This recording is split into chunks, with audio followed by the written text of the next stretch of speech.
Hello and welcome to The Content Bite, a podcast for freelancers who use their words to make money. I'm Rachel Smith, a freelance journalist, copywriter, and content producer.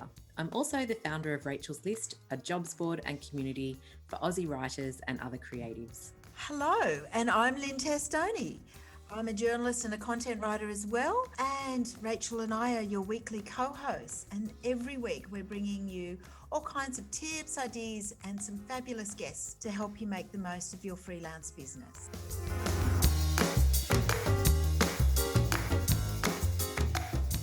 Hello, Rachel. Hi, everybody. Hi, Lynn. Hi, everybody who's listening. It's interesting. We are back, aren't we, from a writers' festival in Tassie. I'm feeling quite fired up from the Launceston Freelance Festival and, you know, all the stuff that we kind of took in there and meeting our freelance colleagues in real life. It was so good, wasn't it? It was so good. It's so exciting to see people in reality. I was very excited. For a change. I know. And we met a lot of people that will hopefully be coming on the podcast as well. So that was exciting too. So just so we can share their knowledge. But our guest this week is actually a colleague of yours from days gone by. Is that right? Yes, it is. I'd love to introduce you to our guest this week. She's the wonderful Kayte Nunn, and she worked with me many years ago in the subbing trenches at Vogue Entertaining. She's a beautiful writer, always has been, and she's found a career beyond magazines into fiction, and I think her story is quite inspiring. So shall I go through her bio, which I think is interesting? Yes. So Kayte Nunn was brought up in the UK and the US, and she's a former book and magazine professional, and she had several years as the editor of Australian Gourmet Traveller Wine magazine. She does know a lot about wine. Wow. Kayte writes both contemporary and historical fiction, and she's the author of 7 novels, including the international best-selling The Botanist's Daughter, which is one of the few I haven't read, so she'll have to tell us about that. And that was the winner of the 2020 Winston Graham Historical Fiction Prize. Her books have been translated into 10 languages, and her latest novel, The Only Child, is a historical crime thriller set in Puget Sound. It will be published in September in Australia, the UK, and the US. Wow. Kayte lives in the Northern Rivers region of New South Wales. Wow. Welcome, Kayte. So great to have you join us, and I'm so looking forward to hearing about how you moved from subbing into, becoming an author and turning that into your career. This is just like brilliant. So welcome. Oh, thank you. Thank you, Rachel. Thank you, Lynn. It's great to be here. So how about you tell us a bit about that journey from like journalism magazines to writing fiction? How did it come about? Fiction had always been a secret dream of mine, as I think it is for a lot of people. I'd never quite had the courage to act on it, and I always thought people far cleverer than me wrote fiction, and even having worked in book publishing, or maybe because of that. And I had been freelancing for about 4 or 5 years, really enjoying freelancing, loved getting away from the office politics and being able to kind of pick and choose the work I did. At the time, I was doing a series of project work where I'd go into offices and work on something for 4 to 6 weeks or a couple of months, in between writing articles as well. And I had a gap in my schedule of about 6 weeks, and I was in the really fortunate position that I didn't have to hustle for some work to fill it. And I had a bit of a kind of now or never epiphany about writing fiction, and thought, well, if I don't do it now, when am I going to do it? And I deliberately didn't book myself up with any other work and thought, right, I'll use this 6 weeks to really make a start. And I found that I loved the process. I didn't know what I didn't know. There was so much I had to learn, but I had that kind of 10,000 hours of practice that they talk about in terms of writing a well-constructed sentence, in terms of sticking to deadlines and setting myself deadlines, and approaching it really in a very professional way. And I had been a reader for a number of years, but I still had so much to learn. But that was really the start. And by the end of those 6 weeks, I probably had about, 25,000 words. Not a great deal, but it was enough to keep that impetus. And so after that, I had to go back to freelance writing and freelance work. But I wrote in the evenings. I would write at weekends. My husband would take the children to the cinema, and I'd go left to the library and work in the library for a few hours, and just slowly building up the words I had over the course of probably about a year. And then I sent it out and got plenty of rejections because really it was still very rough. And but I also educated myself. I did some short courses in association with the Sydney Writers' Festival. I read a lot online. I read some books on craft and revised and updated the manuscript and sent it out again. And I had one agent ring me up and proceed to tell me for about 45 minutes everything that I needed to change about the book. And when I didn't seem too daunted, she was like, right, okay, we'll do that and get back to me when you've done it, and then we'll see. And she liked the changes I'd made over the course of several months. And then she sent it out on submission. And it took a year to sell that book. It was a long time. And for some people, their first manuscript never sells, their second manuscript never sells. It really is a career that you're in for the long haul. There's no quick fix, unfortunately, and I'm quite an impatient person, so that was hard to learn. But yeah, so that's where it all started, and it just became, over the course of the years, something that I stuck at. I loved the way it made me feel at the end of the day, and that kind of short-term gratification helped me keep going. It's quite different, isn't it, from sitting and, say, subbing a magazine or editing a magazine in-house and having everyone around you to becoming quite solitary at home and, tapping away to put your books together. I mean, that's quite a large change, I suppose. But what I'm really interested in is, I know particularly with the Silk House, you've got these sort of interwoven stories. How is that a tricky, Lynn and I were actually talking about this, weren't we, on the plane, Lynn? Yeah. And like that process of weaving those stories together, it just feels so clever to me and so far from what I do. Was that something that you had to become better at? Is that trial and error? How do you put all the pieces together? My first two novels were quite straightforward, contemporary, kind of rural love stories, really. But for my third novel, I'd had a spark of inspiration, and then I wanted to write something a bit more complex to challenge myself. And I had always really enjoyed dual timeline, dual narrative novels, so that's what I set out. And also, being a writer, you fight for every word. I was used to writing 500-word articles, 750-word articles, the most 1,500. And then to suddenly write a novel of about 90,000 words was incredibly daunting. So I thought, well, if I write two separate stories that are linked, that's only 45,000 words each. That's probably a little bit easier. And that was, seriously, one of the reasons. And what I did is I spoke to a historical fiction writer I really admire just on Twitter, and I sent her a message. I said, I knew she wrote dual timeline novels, and I said, I'm struggling to keep my head in both stories. And she said, oh, no, try just write one story first and then write the next. And that really helped. So I wrote the historical story first and then was able to solve the mystery there with the contemporary timeline. And then I literally, very lo-fi, printed out each chapter and stapled them together and had one printed out in black and one timeline printed out in red. And I kind of knew, because I knew the stories so well by this stage, what happened in each chapter. And I just kind of laid them out and shuffled them around until they made a kind of logical sense. And as a reader, you can hold two stories in your head at one time. And it also increases the tension, because you have to make sure that both of those stories are equally compelling. And I think that's a really something I had to work on. But then, you can kind of switch them up and the reader is still left desperately wanting to know what happens next. But, we're in the new story and that's exciting, what's happening there.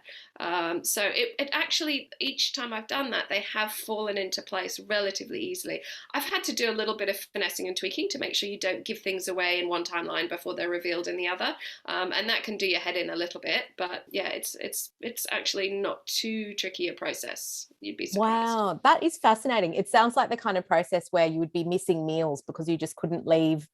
You couldn't leave your computer in case you lost the thread of what you were trying to do and marrying the two up and that sort of thing. How many times have you said to your husband, just bring it to me in here? There have been the odd day where it's been like a 15 or 16 hour day just to keep it all in my head at once. Yeah, but writing is a bit like a muscle. The more you use it, the easier it gets, the more your brain kind of can make those connections. So it's been slightly easier as the books have gone on in that sense. Well, the Silk House has three. Yeah, well, it's two timelines, but three characters, three main threads, so that's even more complex. Yes, it did. It did originally have four, and my editor went, "You know what? I think you've pushed it too far. We don't need this voice." So there was a fair amount of editing that one voice out. Yeah. Yeah. Wow. Mm. Okay, well, we have to ask the big question. Is it possible to make a decent living as a novelist in Australia? I would say it is. It's a lot harder than a lot of people think. I think there are two schools of thought. Some people realize just how tough it is out there, and other people think you're a millionaire and you're Leanne Moriarty. And the truth is somewhere in between. I'm lucky in that I write commercial fiction, so my sales are higher than, say, literary fiction. It's taken a long time. I've probably been writing for 7 or 8 years now, and really it's only in the last couple of years that I have made a decent living, more than I was making as an editor and more than I was making as a freelance journalist. But it's taken 6 or 7 years, and it's really only the last couple of years that I've been able to concentrate on it exclusively. Really, until very recently, I had Australian best-selling fiction. I was in the top 10 for my last 4 books, but even then I was definitely freelancing and doing projects, not massively, and it has been a bit of a juggle. But so yes, and to answer your question, it is possible, but it's a very long haul. It's not a get rich quick scheme by any means. And how did you always think, I'm going to take the commercial fiction path, or was that sort of decided for you in how your books evolved, or how did that work? I wanted to write the kind of books I enjoyed reading, and I do read some literary fiction, and I read very broadly, but that's what I kind of based it on. So there were books that I enjoyed reading, and I want to write books that lots of people can enjoy, I suppose. Yeah. That's really nice. And I guess you've answered my next question, which is about how long it took to make it a full-time career. One of the things I would have thought, after 7 books, you must have a decent fan base now. I see your name and your books coming up in sort of like Facebook groups and things saying, oh, you've got a new one out. That must be, is that a good thing? I guess that's great, but it might be a bit intimidating. Does that put a bit of pressure on you? There's always pressure, and that's pressure because it is my living now. It is how I earn my living. It's how I put food on the table. It's how I pay the mortgage. There is pressure to write the book that you've been contracted to write, and write a decent book. If I'm out of contract, and it never bothers me being in or out of contract, because at the end of the day, it's got to be a book that a publisher can get behind one way or the other.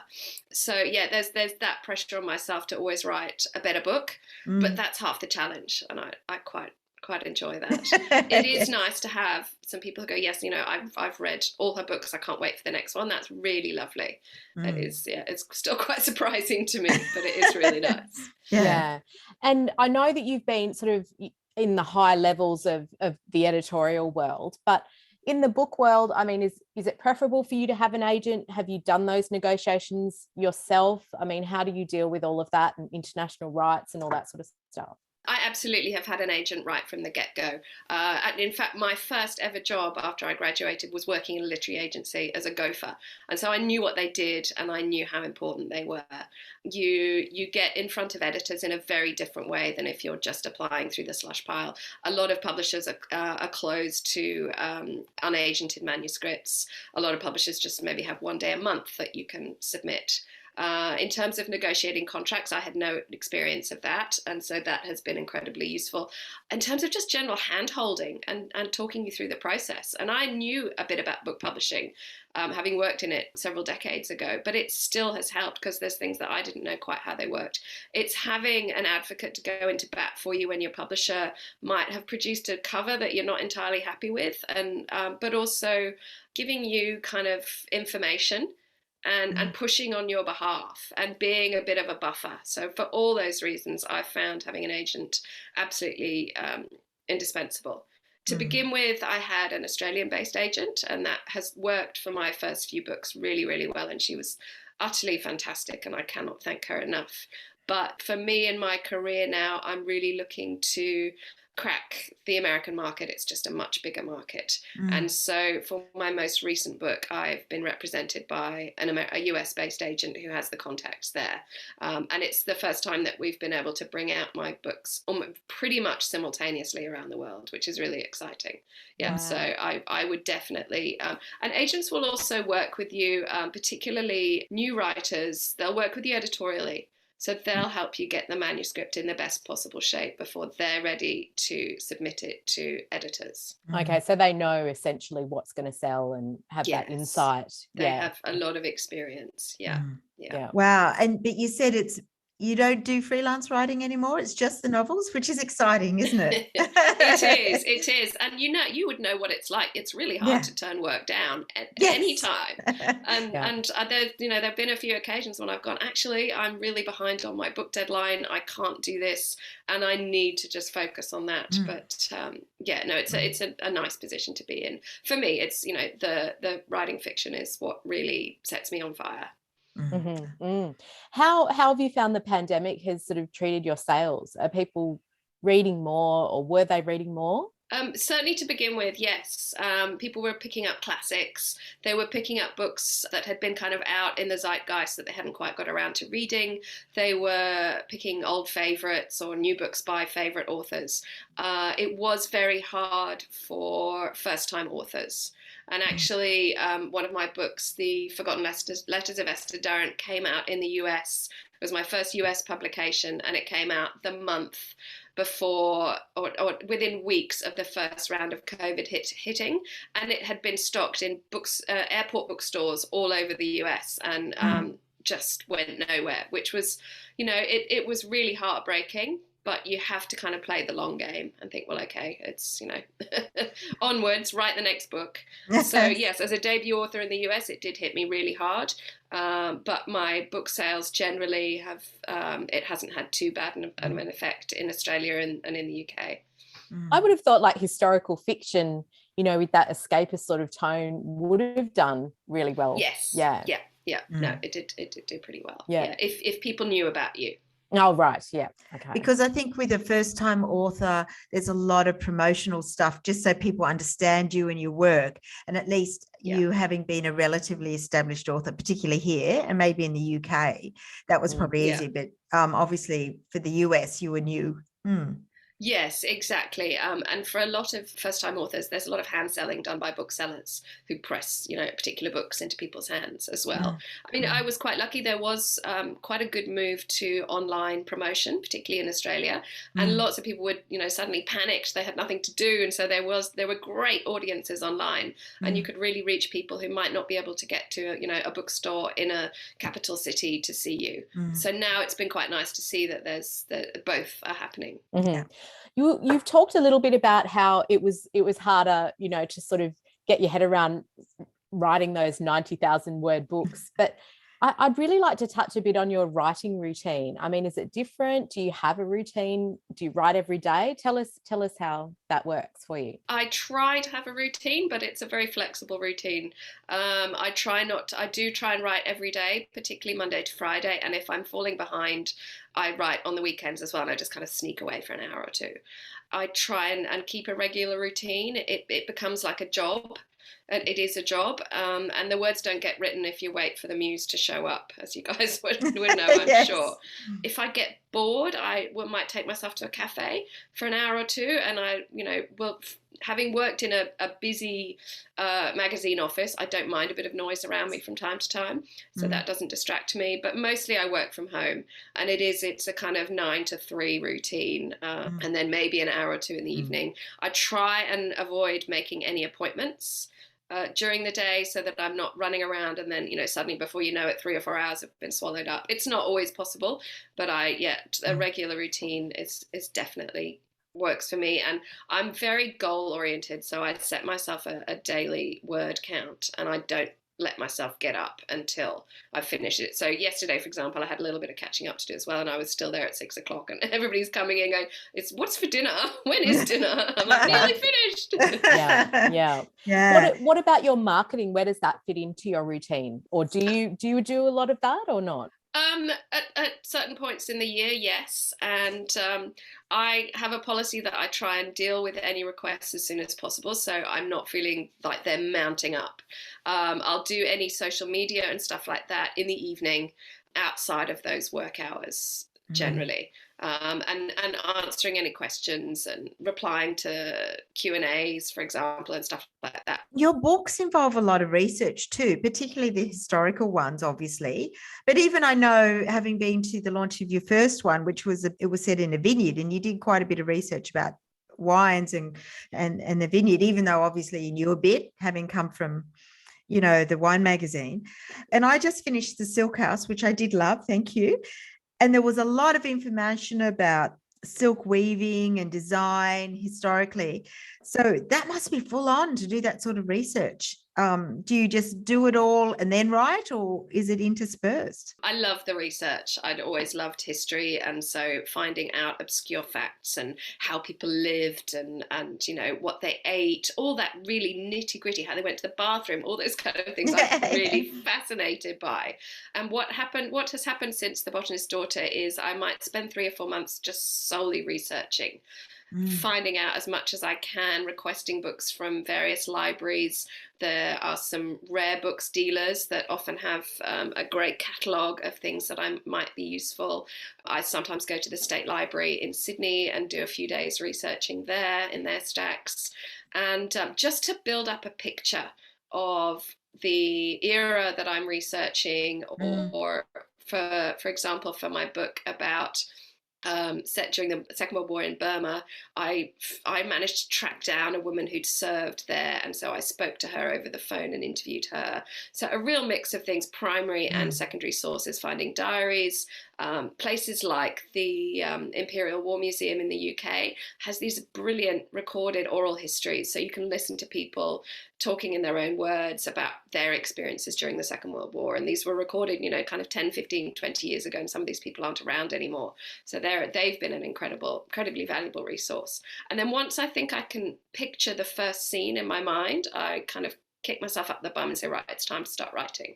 And I do. And then if there are things I need to find out as I go, I might stop for half an hour and just see if I can Google it and find out, or I'll leave a gap and make a note to myself to come back and find that later. So it's a little bit of a mix of both, really.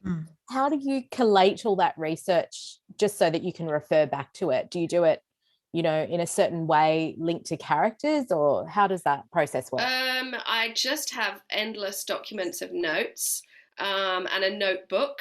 And when I've been able to use a piece of research, I strike it through. So I've kind of know I've used that, or I might highlight it and it might pertain to particular sections in the book, that kind of thing. It's a little bit haphazard, but I get there in the end. It works for you. I might have, you know, a folder of different research documents or links to things I've looked at, or images that I've saved as well, if I'm writing about a particular house. And that comes in useful when my publisher then gets in touch about the cover. And I'm like, oh, well, this is the house, as I use some of these images for inspiration, that kind of thing. And that's been quite helpful. How fascinating. Okay. So let's talk a little bit about the promotions that you do when your books are released. Like, do you find that you're doing author tours and events and that sort of thing? Yes, I've been lucky enough that my Australian publisher, apart from during COVID where it was more online events, that I will do some in-person events either at libraries or bookshops or lunches, that kind of thing. And so that's kind of fun because I've spent, you know, the best part of a year working on something, really just, you know, typing away, talking to my imaginary friends. And then yes. I get to actually come out and it's like, oh, yes, wow, I did write this and this is what happened and these are the reasons I did it. So it's kind of nice to revisit it then. And to also to see people's reactions to it is really lovely. So, yeah. and because I don't get out much during the week, it's kind of nice to go on a little trip and I don't live in a city anymore. So to visit cities and all that kind of thing, I really enjoy it. I was just in Sydney. My publisher invited me to their sales conference to talk about my new book. And that was really exciting because that's the first time I've shared it with people other than my agent and my editor. And I suppose at that end of the process, is there a sort of grief saying goodbye to those characters? There is a little bit because by the time you've given something a final read, you're sick of the sight of it. Yeah. And even when I get a finished copy, it's nice, but I'm like, oh God, I actually can't bear to look at it because you never know. You'll find an error. You will. Yeah. Think, I should have done that differently. I could have written that better. Yeah. But it is nice, yeah. It's nice to suddenly remember those characters and why you enjoyed spending, you know, sort of 6 to 9 months with them. Absolutely. I would have thought it'd be quite exciting to see those characters through other people's eyes as well. Yeah. That people might come to you at an author event and say, I really love this about, say, one of the characters in your novel, and you think, oh, I never thought that. Yeah. Do they take a different interpretation of them sometimes? Yes, and readers can be really incisive, and I'm like, oh, that was completely subconscious, but I'm glad you've recognised it and it's come out. Or sometimes you might put little things in, you're like, I wonder if anybody will notice this, and it is really nice when they do. Yeah. Amazing. Well, you're an old hand. You've written 7 books now, I think. So any tips for authors, who might be more at the start of their publishing journey and thinking about, how do I boost sales online and in general? Yes, absolutely. Well, in terms of beginning to write, there's an awful lot of information online to educate yourself. And even in terms of how to submit to agents and which agents you might choose, there's all of that information online. There are local writers' centres in most states that offer courses either online or in person, and they're really worth doing.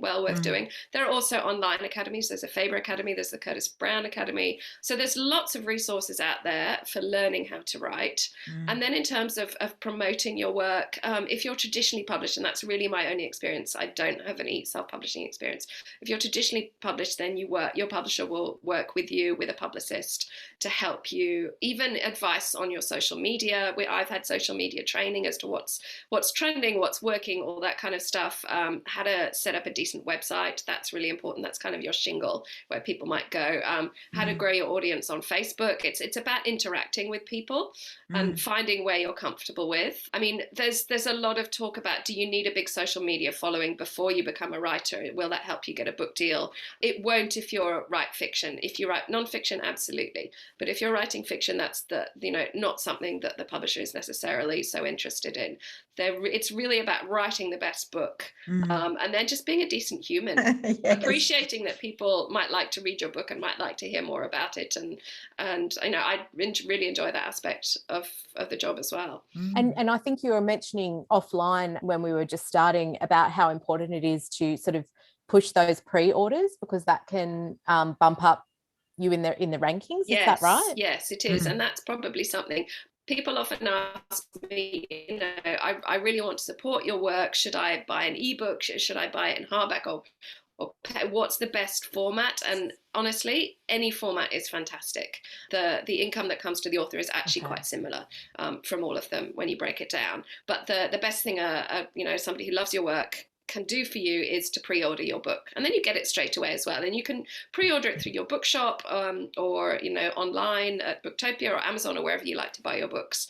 Yes, that helps. It does help you push you up in the rankings. It means that bookshops are keener to stock you and then will reorder, and it just helps get that snowball of awareness rolling as well. Great advice. So interesting. We often ask our guests about their tech tips. I mean, in some ways you were saying a bit low touch, but I know there's a few digital tools around, and I've heard, what sort of programs do you use? I've heard a lot about Scrivener, which is designed for novelists. Is that what you use? I don't, I'm afraid. No, I have looked at it probably 3 or 4 times and run away screaming because there's quite a high learning curve there. And usually I'm really impatient. I'm like, no, I just need to get the words down. And I'm also completely paranoid about losing those words because I really do have to fight for them. So I back up everything every day, and I email it to myself, and I put it on a USB and on a backup drive. But no, I use Word, which for the most part works absolutely fine for me. And usually I can remember a phrase or a sentence if I want to scroll back to something, and I just do a search for that, and I'm like, oh yeah, that's the section I needed to add something. So that's not too bad. Where it does really fall over is when I'm in the middle of edits and I might be on the final read, the kind of structural edit, and all publishers work in Word as well, or the ones I've dealt with do. So at some point you do have to convert that manuscript back into Word. And then sometimes it can fall over and it corrupts, and I'm like, oh my God, I've lost, half a day's work or something. So now I save constantly. I'm Control-S-ing the whole time because that has happened to me. So it can get a bit clunky there, although I think the new version of Word, it hasn't happened to me yet, touch wood. But no, there are a number of programs. There's another one I think that's similar to Scrivener and supposed to be a bit easier as well. I've got a note to take a look at it when I get a moment. But for me at the moment, Word, it does the job. And I use Excel spreadsheets and things like that when I'm trying to figure out where the story might go or what happens at what point in the story. So there's a bit of that, and some of that's a bit of procrastination, and some of it is actually quite helpful. Yeah. Yes. So kind of old school, it sounds like. Yeah. Great. Well, look, we're coming to the end now, but I just wondered if you had any sort of final tips for anyone thinking about writing commercial fiction. Be prepared to be in it for the very long haul, and look at it as a career. You know, if you've written one book, you then immediately, while it's out on submission, start writing the next book. Publishers are going to look for somebody that they're not just going to write one book, that they will write book after book after book, and that they'll write books of a similar kind of similar genre, similar style, so that you can grow an audience who gets to know your books and loves them. Wow, this has just been such a great chat, Kate. Thank you so much for sharing all your knowledge with us. And I think it will be pretty helpful for the listeners who have that manuscript in the bottom drawer and are looking at it from time to time and thinking, maybe I should pull that out. Yes. So, well, if you are a freelance writer, you are ahead of the game, I really believe, because you're used to working with words and you're used to being professional about it. Yes. Yeah, for sure. Well, tell us where people can find out more about you and perhaps pre-order your next book, which is due out in September. Yes. The new book's called The Only Child. I have a website, KayteNunn.com, which is being updated at the moment, but the old website's there for the time being, and there's some information there. You can go to wherever you like to order your books, to Booktopia, to Amazon, to your local independent bookstore, and take a look. And if you like the look of it, yes, you can definitely pre-order there. Oh, Fantastic.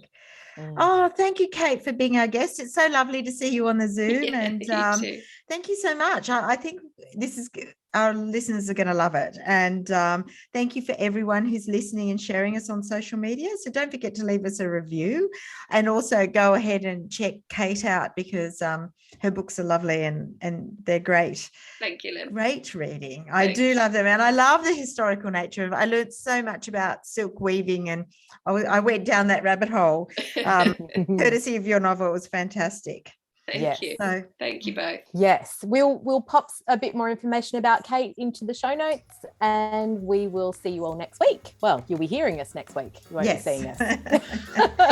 Yes. Thank you. Thanks. All Bye, right. everyone. Bye.